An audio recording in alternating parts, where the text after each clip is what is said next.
You see, most men think that texting is just about sending words on a screen, but what they often miss is that every message you send either builds tension or deflates it, and this is where the power of playful mystery comes in. If you want to stand out in a woman's mind, you must stop trying to be instantly understood. Instead, you should become intriguingly unreadable, at least a little. Let's be honest. Predictability kills attraction. When your texts are too clear, too fast, or too safe, they leave nothing for her mind to play with. And the feminine mind loves to play. It loves storylines. It loves to decode, to analyze subtext. She wants to wonder what you meant. She wants to feel something shift in her when she reads your message. Not because you said something dramatic, but because the energy behind your words created a ripple. Think about it. The male tendency is to go straight to the point. What are you doing later? How was your day? I miss you. There's nothing wrong with these lines. But they don't spark emotion. They just pass information. Now imagine instead of asking, how was your day? You say, something tells me you conquered the world today, didn't you? It's playful. It's confident. And most importantly, it leaves room for her imagination. Psychologically, mystery works because it activates the brain's reward system. Dopamine is triggered not by getting what we want, but by anticipating it. That's why slot machines are addictive, and that's why some people obsess over someone they can't quite figure out. When you're slightly unpredictable, when your messages carry a hint of humor, a splash of challenge, or just a small gap she has to mentally fill in, you activate that loop. She starts thinking about you between texts.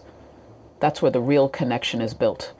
Not in the message, but in the mental space you occupy. Now, mystery doesn't mean being cold or cryptic for no reason. It's not about playing games. It's about depth.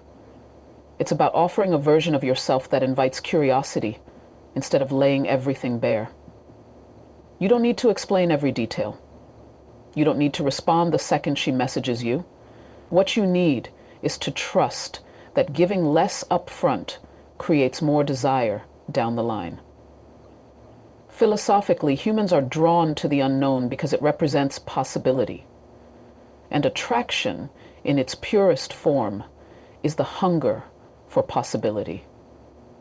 A woman doesn't fall for a man because he tells her exactly who he is in one text exchange. She falls when he suggests who he might be, then lets her discover it piece by piece. That discovery process is where emotional attachment is formed. So how do you apply this practically?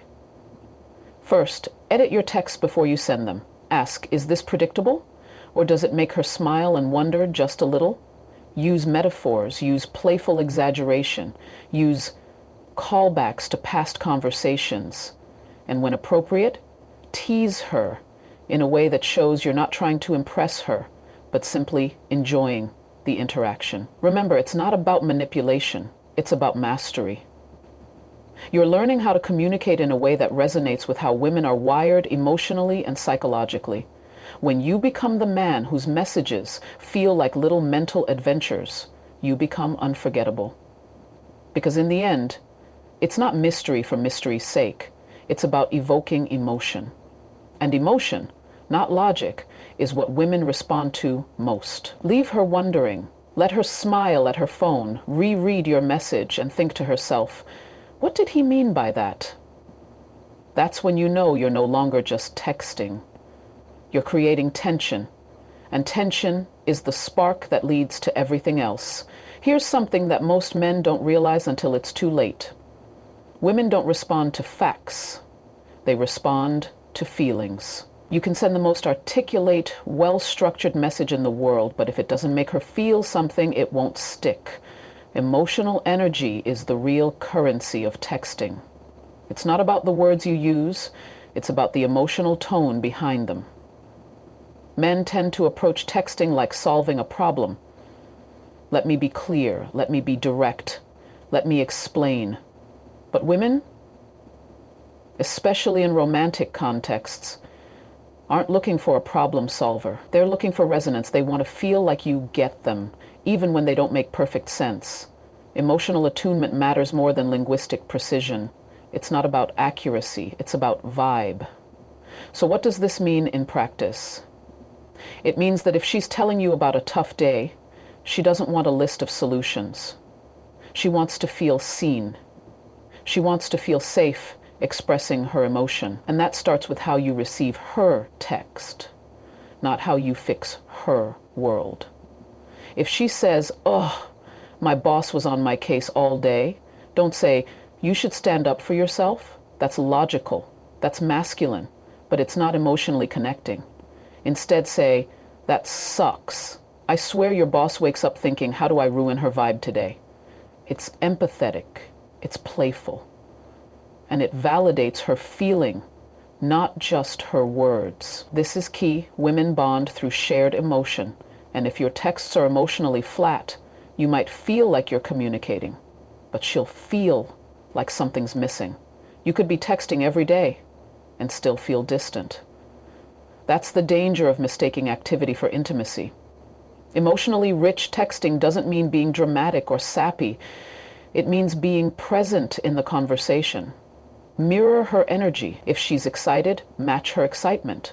If she's quiet, don't bombard her with hype. Tune into her state, not just her statements. And when you do that, she feels connected to you without needing to analyze why.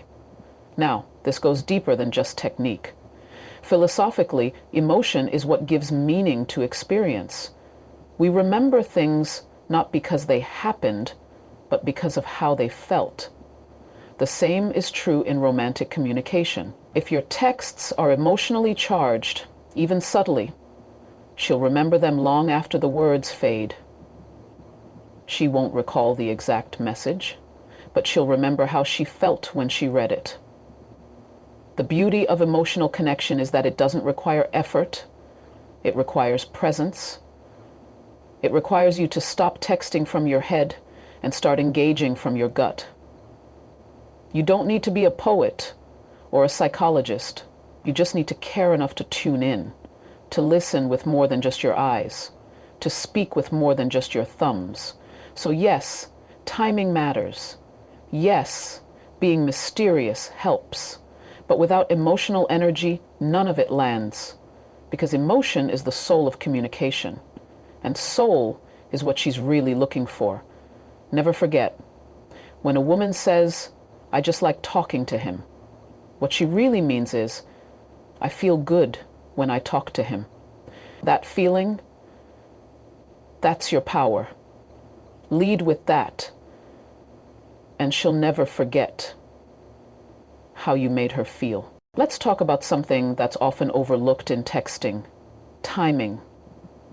Most men focus so much on what to say, they forget that when you say it can completely shift how it's received. Timing isn't just a logistical detail, it's a psychological lever. It's subtle, it's powerful, and it makes the difference between being intriguing and being forgettable. Now, let me be clear. I'm not talking about playing games or being intentionally unresponsive to manipulate someone. That's not what this is about. This is about understanding emotional rhythm. Because attraction is built not only in the presence of attention, but also in its absence. It's the contrast that creates desire. You see, the human brain is wired to crave patterns, but also to be stimulated by interruptions to those patterns.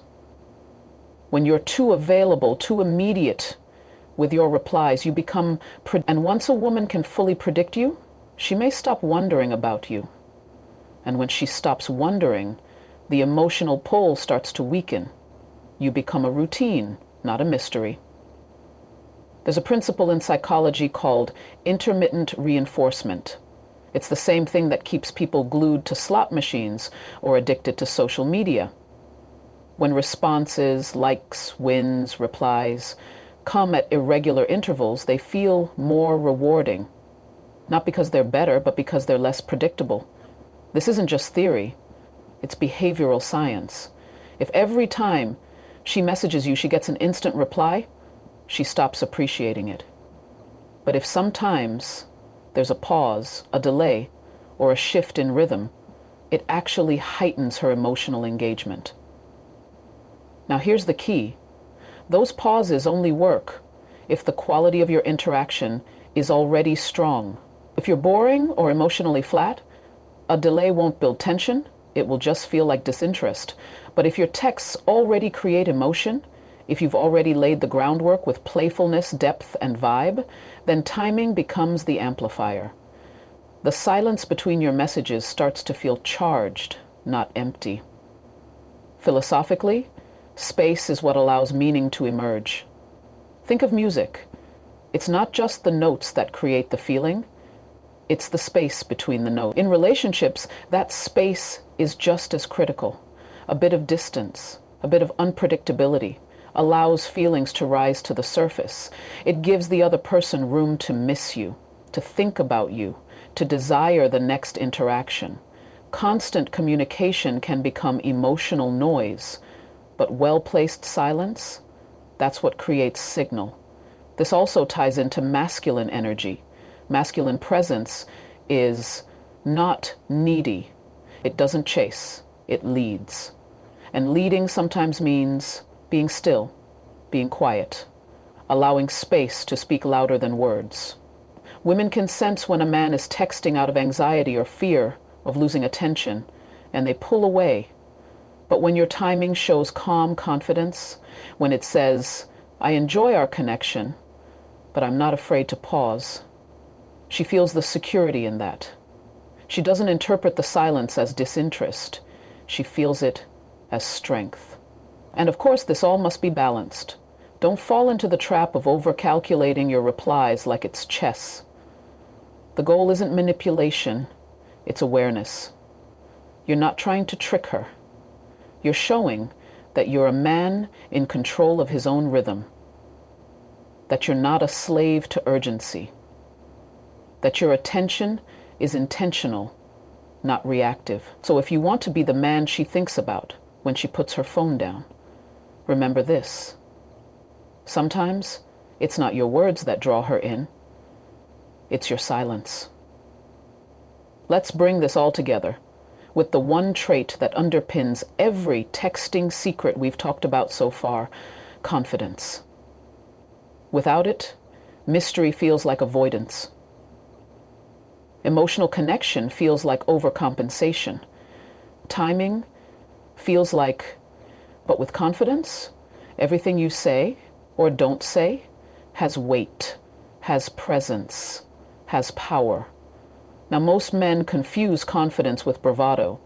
They think it's about showing off, being overly assertive, or sending a flurry of messages just to keep her attention. But true confidence is quieter than that. It's not in how loud you are, but in how certain you are of yourself. And in texting, that certainty shows up in how you lead. A man who leads doesn't wait passively for her to make all the moves. He initiates, he suggests, he frames the direction of the conversation, not in a controlling way, but in a way that signals decisiveness. So instead of saying, "What do you want to do this weekend?" which sounds unsure, passive, you say, "Let's hit that new rooftop spot Saturday. I've heard it's got the best sunset views." It's simple, direct. It doesn't demand. It invites. And that's what makes it magnetic. Because women don't just respond to who you are, they respond to how you see yourself. If your messages constantly seek approval, was that okay? Did you like that? Are you still interested? What you're really broadcasting is insecurity. And the feminine energy naturally withdraws from that. Not because she's cruel, but because she's wired to seek stability. She wants to feel that you can hold space, not just for her, but for yourself. There's also a philosophical layer to this. Confidence is not the absence of doubt, it's the refusal to be ruled by it. You're going to feel uncertainty sometimes. You'll wonder if she's losing interest, if she's seeing someone else, if you're texting too little or too much. That's normal. But what sets confident men apart is their ability to stay grounded even in the unknown. They don't chase clarity from her. They embody clarity in themselves. This shows up in how you handle silence. A man lacking confidence will spiral if he doesn't get a response. He'll double text, over-explain, start overthinking. But a confident man knows attraction doesn't live in constant feedback. It lives in energy. He trusts the dynamic enough to let it breathe. He also knows that his value isn't just in what he can offer, but in how he offers it. When you text with confidence, your words carry a different weight. You're not begging for connection. You're offering it. You're not performing. You're expressing. There's a calm assertiveness in your tone, a self-assured rhythm in your timing, a depth in your emotional presence that says, I'm good with me, and I'd love to share that energy with you, but I don't need to. Women pick up on this instinctively, even over text. They feel when your attention is a gift, not a plea. They feel when you're grounded, not grasping. And when they feel that, they relax into your presence, even through a screen. So don't be afraid to take the lead. Don't hesitate to say what you want, suggest what you envision, or express how you feel, without waiting to see if it's safe. The moment you stop needing her reaction to validate you is the moment she starts feeling drawn to you. Because in the end, the most attractive message you can send isn't in your words at all. It's in the energy behind them. Quiet confidence, calm leadership, emotional certainty. That's what she can't resist.